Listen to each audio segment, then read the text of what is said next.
Yeah, so my name's Matt Erickson. I'm a townie, so I'm born and raised Bloomington Normal. And yeah, I started knowing the the name Harold Gregor, or first actually seeing his paintings before I really saw the name or knew the individual. When I was around 14, 15, so 1984, 85, 86, I would wander around ISU's buildings, of course the art building, um, and all around campus. So I would basically do that just to see artwork, just to educate myself on the artwork that was happening at the college. I would also sneak into the painting rooms at night, pull people's paintings out and check them out.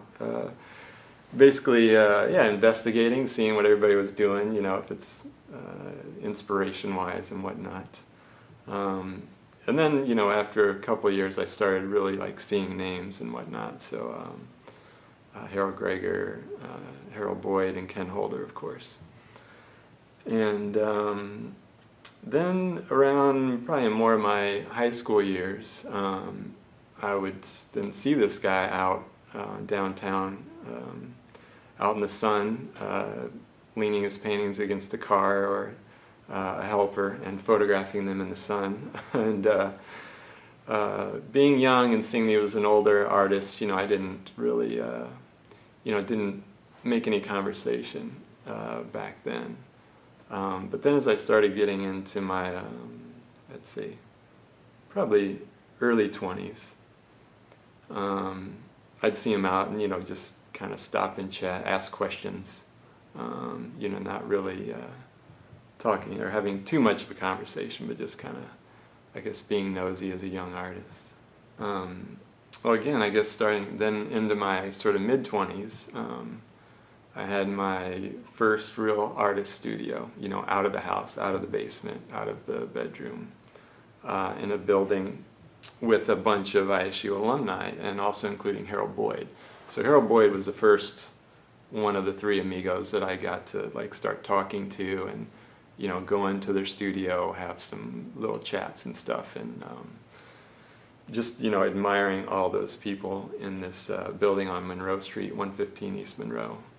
So people like Michael Dabina, James Heil, that will be in this show, Mark Forth, and being the young, sort of nobody artist in the building, I really took it seriously, whatever I'd get to stop and talk to these guys, because I just wanted to know, everything I could possibly learn from them.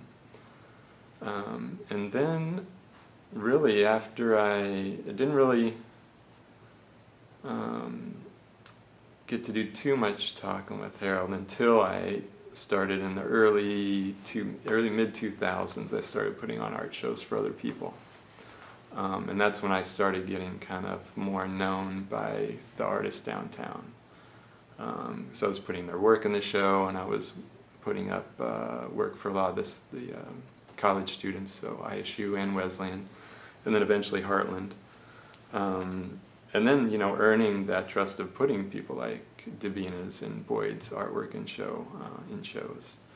And then talking a little bit more with Harold and Marlene at the gallery, popping in, again, trying to learn, anything I could learn from them on how to handle things, how to show things, all that kind of stuff. And then probably I bought a building in 2011 called Come Together Space. And kind of a couple of years after that is when Harold Boyd really introduced me to Ken Holder, who I started doing shows with and helping out. And again, sort of really first starting to gain these people as I would call friends, and not just being sort of the young artist around. But and then certainly talking with Harold Gregor a bit more. And then shortly after Gregor passed away, I just started, a couple years before that, started handling artist estates for the families once they pass away. So then Marlene hired me on to as I would call it, sort of excavate Harold Gregor studio, which the one on Main Street, which they, moved into in the mid-'80s. So, I mean, you're talking, almost 40 years worth of an artist's, historical records. And the guy kept, I'd swear, every single piece of paper, every correspondent. And it was really just a treasure trove. I found things that I dreamed about finding as a teenager. I found 5 or 6 Ed Roche first edition photo books, books that changed photo book history, things that I'd seen in museums behind glass and now I was holding in my hands, and several Harry Hu exhibition catalogs, which are full comic books. You see them in a magazine and you see maybe 1 or 2 pages, but here they are in this guy's studio, just smashed between 1,000 other pamphlets and show cards for decades and decades. A lot of local people, of course, and seeing pictures of Harold with. They went to an exhibition and a photograph with him and Hockney. Finding a Robert Longo book with a Polaroid of Harold and Robert Longo, whose work I had really loved. Finding John Baldessari's home phone number in Harold's Rolodex. And I'd actually made a note to call the number, and then unfortunately John passed away also. So I didn't get to chat with him. But one of the funnest things I found, or funnest eras, I would say, was Harold's several years in doing a lot of conceptual art. So in 1966, he had seen a photograph of Carl Andre's work, and Harold was at Chapman College out in California, and he immediately put on a show with students and faculty of this full conceptual art show, which he showed over Christmas break on purpose so that nobody could see the show, which is the kind of rebellion in art that I've always been drawn to. Most of my favorite work in art history is outsider artists, and then the people who rebel and the pranksters and those kind of things. And it was just really exciting to see all these things that he was doing. I found black and white photographs from 66, 67, where he's signing his name to the grass, like just a big open pasture. He's signing the road. He's signing a giant, like 8-foot excavation tire. Doing all of these wild things that were super exciting, and I really, really wished I would have known about when I was younger and he was still here, because I would have just talked for hours and hours about those California years, and also into the early 70s here in Illinois. He was still doing some conceptual stuff. I even found some paperwork where Harold tried to bring Alan Caprow to ISU, and it didn't happen, unfortunately. But there's a layout of a piece that he would have done here in ISU, which really would have been amazing. And then Marlene also had me clean out and excavate their home on Market Street. And in the early stages of doing that, I kind of started with this little attic that was in the building.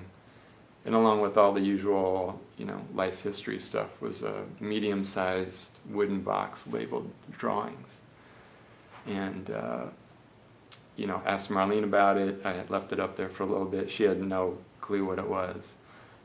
So one day I bring it down, pop it open, and there's over 300 drawings with pencil, charcoal, acrylic ink, paints, and ink, and of all from the 60s, so 1962, 68 or 69, and they just thrilled me. I just loved them immediately. It's again that exciting work that I had no idea about. but they also immediately reminded me of his vibroscapes, the color combinations, the brightness, the excitement, the life that was in these drawings was just really exciting. And you could see this connection over, 60 years from the same person. And really anybody who's known Harold just from the Illinois years would have no idea about this figural work that he did, because it was all figural and, abstracted landscapes. And through that sort of 10 years, you could sort of see, I believe he was probably in his 30s, early 30s when he was doing that. It's kind of that male artist getting the Picasso influence flushed out of his system, while simultaneously finding his own, his own vision, his own way of mark making and all that. And because soon after Marlene hired me, I wanted to right away kind of admit to her my feelings of Harold Gregor's work, and of course it's changed over the course of my 30-some years of knowing his work and then eventually him. But being a teenager in the cornfields of Illinois, I absolutely hated cornfield paintings. I could not stand them. It was everything that I didn't want to know about art. But also, being in the 80s, I was reading about the New York art scene, every day. So that was the stuff that was thrilling me, all these things. And then the art history, of course, with the rebels and the conceptual stuff and all those kind of things. So, but then of course into my, later teens, when I started getting serious about painting, realizing the exquisiteness of his work. So learning that you could I'll simultaneously hate a work of art, maybe because of what it is or what it represents, but also admire the skill that it took, and loving that part of it, and seeing the professionalism of it also was really fantastic.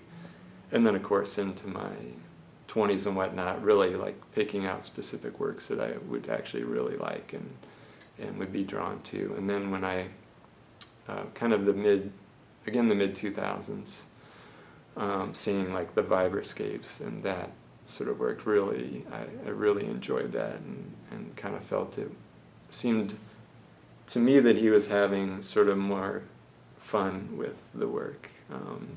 It seemed more livelier and more fun. Yeah, that's kind of the main aspects of that, I guess. Yeah.